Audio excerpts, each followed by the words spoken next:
पूछ लेना जाके। क्या? मैं फर्स्ट में नहीं पढ़ता हूँ। ये बोलती पाल है।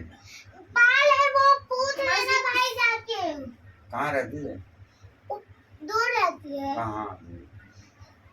स्कूल छूटेगी ना, एक ऐसे ढुलान जगह चढ़ेगी, फिर से एक गली रहेगा उससे मुड़ेगी, फिर से और उसका, और बहुत दूर है उसका घर।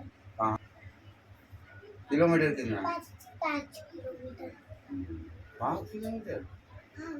इधर कैसे है क्या? फटाक से भाग के चल जाती है।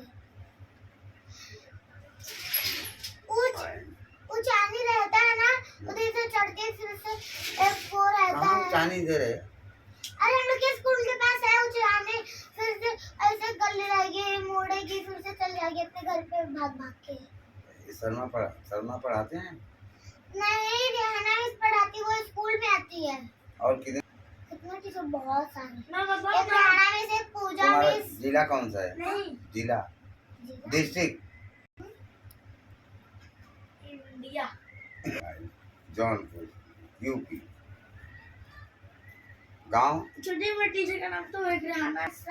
विलेज विलेज की इंग्लिश में क्या बोलते हैं? विलेज।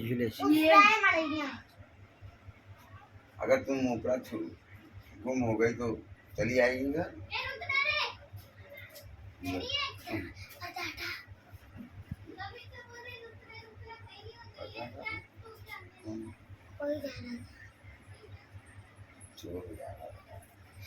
ठीक है भाई, मैं चलती हूँ घर पे। जाओ, you can go.